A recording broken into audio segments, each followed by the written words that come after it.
The first question is just the problem of habits. As we are known as creatures of habits. So we are habituated to forget things which are not convenient. And that's how we don't remember some of those important things or good things which are inconvenient but true. So it's a process. And you have to keep, as I said, reminding yourself.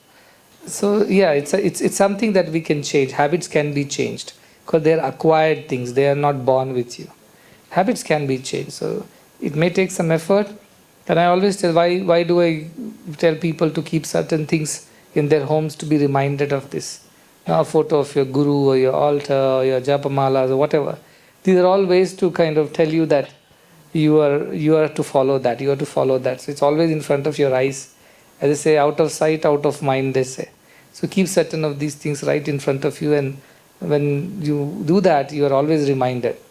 But of course, it's a very strong instincts, habits which are brought from many lifetimes.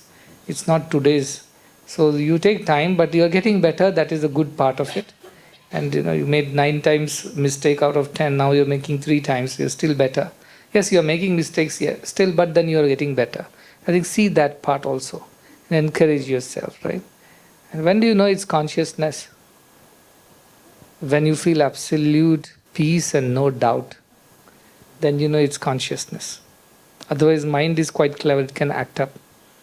It can pretend.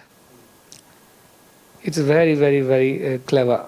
Because the job that has been given to the mind is not to allow you to grow spiritually. So it's just doing its job given by God. And if you have a very strong mind, means it's doing a very good job of God. It's not letting you think of God or do things right. Because that's the only way it can keep you where you are and keep you from growing.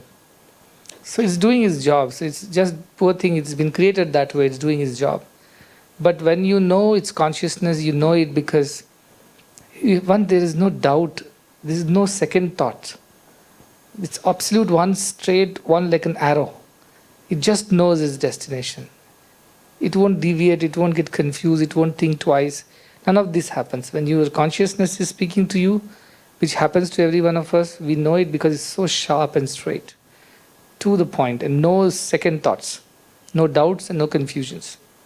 And you feel absolutely peaceful. Your mind may come and confuse you after some time. You are trying to do this. Is it right? Is it wrong? What about you? The moment it starts giving you these selfish arguments, what about you? What about you? What about you? You know that this is mind trying to interfere with consciousness.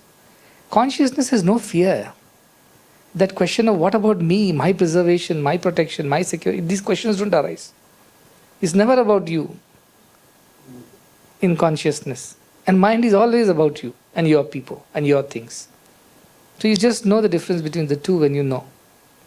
So ask yourselves 2 or 3 more questions after you have received that guidance of the consciousness. It's about me or it's about everybody else? It's about my security, my future, my ideas, my preservation, or it's about a greater thought of good of all? And even if it's uncomfortable, inconvenient, if it's right, it is right. That's it. So these are the few things. But as I said, it's very sharp. You know, it's like very sharp knife. It cuts once and cuts for all. It doesn't need too much of effort. It's effortless. But it doesn't happen to everybody. You see, this consciousness is not something that you just close your eyes for 5 minutes and you get to know it. It doesn't reveal itself to you. It reveals itself to those whom it chooses. And whom does it choose? The sincere ones it chooses, who really want to do the right things, who have no other selfish ideas. It chooses them and tells them what it is. So I must tell you the difficult side for me also. See, when I have to make a decision, sometimes very difficult decisions because we are also running institutions, you see.